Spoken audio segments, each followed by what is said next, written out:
Suara Pembaharuan Indonesia Televisi. Surat dari rakyat kepada Pak Luhut Binsar Panjaitan. Pak Luhut yang terhormat, sebagai Ketua Dewan Ekonomi Nasional di jajaran pemerintahan Presiden Prabowo, kami sebagai rakyat melihat tim Bapak di jajaran Kementerian Ekonomi sedang melakukan framing berbagai berita-berita yang tidak masuk di akal, penuh dengan kebohongan atau tidak sesuai dengan kenyataan yang sebenarnya. Dengan menciptakan propaganda murahan untuk menutupi keadaan sebenarnya, bahwa perekonomian Indonesia sedang tidak baik-baik saja. Mereka sengaja melapor hal-hal yang bagus kepada Presiden Prabowo, lalu dengan begitu percaya diri, Erlangga Hartarto selaku Menteri Koordinator Ekonomi mempublikasikan data-data fata morgana tentang pertumbuhan ekonomi Indonesia tertinggi nomor 2 di antara negara-negara G20. Tetapi angka-angka ini tidak ada artinya karena hasil riset Badan Perserikatan Bangsa-Bangsa tentang pertumbuhan ekonomi dunia disimpulkan bahwa 63% penduduk Indonesia masuk dalam kategori penduduk miskin. Lalu kantor statistik coba mengklarifikasi data Perserikatan Bangsa-Bangsa dengan sedikit ngeles, memainkan angka-angka standarisasi ukuran kemiskinan nasional, tapi membuat rakyat semakin muak dengan ketidakjujuran tim ekonomi Presiden Prabowo kepada presidennya sendiri dan kepada rakyat Indonesia, bahwa perekonomian Indonesia sedang tidak baik-baik saja. Itu adalah satu kenyataan. Sedang terjadi ledakan pengangguran, industri hotel dan restoran mati suri.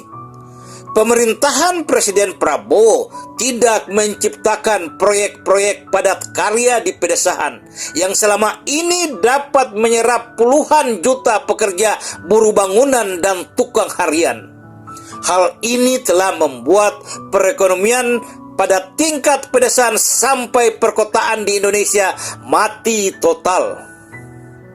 Pak Luhut, kami sebagai rakyat memohon kepada tim ekonomi Presiden Prabowo untuk ungkapkanlah hal-hal yang realitas sesuai dengan kenyataan yang dirasakan oleh rakyat Indonesia, kenyataan yang dialami oleh mereka pengusaha hotel dan restoran di Indonesia, kenyataan yang dialami oleh mereka para pencari kerja.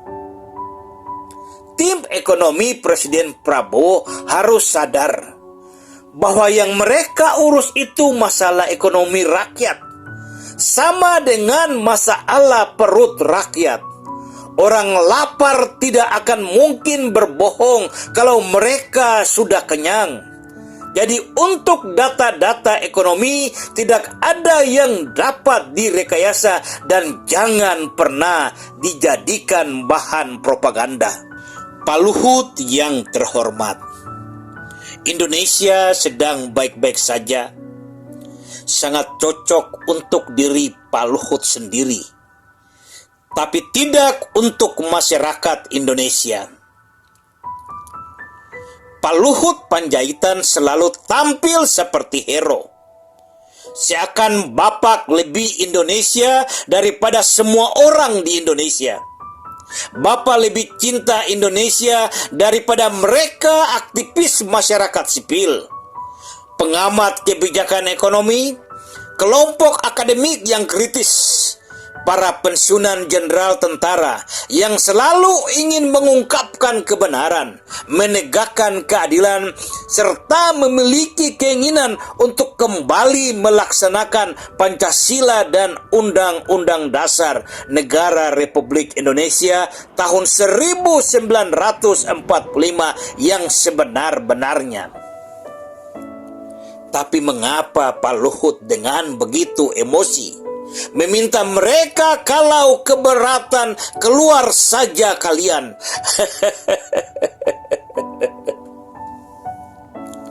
Memang publik masyarakat Indonesia tahu Pak Luhut mempunyai puluhan perusahaan besar dengan aset triliunan rupiah. Bahkan mungkin untuk 7 turunan pun Pak Luhut dan keturunannya tidak akan makan habis semua harta kekayaan yang dimiliki. Untuk hal-hal seperti ini, Robert Mitchell, seorang ahli politik, berpendapat oligarki dan kepentingan kekuasaan dapat membuat orang-orang mempertahankan status quo untuk melindungi kepentingan mereka. Pendapat ini sungguh sangat jelas. Selama ini tuan-tuan hanya melindungi kepentingan Anda, bukan kepentingan rakyat Indonesia. Inilah karakter sebenar-benarnya politikus dan birokrasi Indonesia yang sedang membuat Indonesia berada di tepi jurang, menunggu waktu untuk jatuh dan akan hancur berkeping-keping. Sadarkah Pak Luhut bahwa Indonesia ini negara kaya raya dengan berbagai sumber daya alam? Ada emas, batu bara, nikel, tembaga, minyak bumi, dan lain-lain. Sejarah juga mencatat, sejak zaman VOC, Nusantara sudah terkenal sebagai tanah yang subur, banyak hasil kebun, dan sampai sekarang ini ada jutaan hektar tanaman kelapa sawit.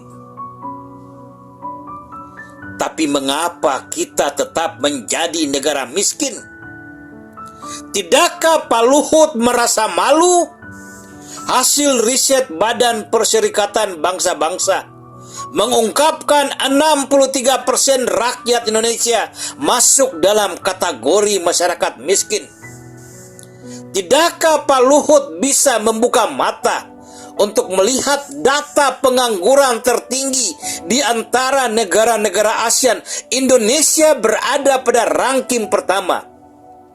Bahkan Indonesia, negara kaya raya ini, sekarang berada pada ranking kedua di bawah Zimbabwe sebagai penduduk termiskin di dunia secara global. Inikah yang Pak Luhut banggakan? Inikah prestasi yang Pak Luhut dengan Presiden Jokowi tuliskan?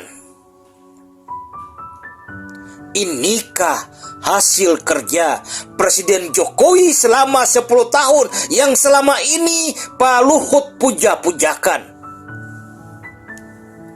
Sadarlah Pak Luhut, dunia sudah terlalu terbuka. Tidak akan bisa kita menutup-nutupi kemungkaran dan kebatilan. Kita dituntut sekarang untuk ungkapkan kebenaran di usia senja ketika kematian kian menanti.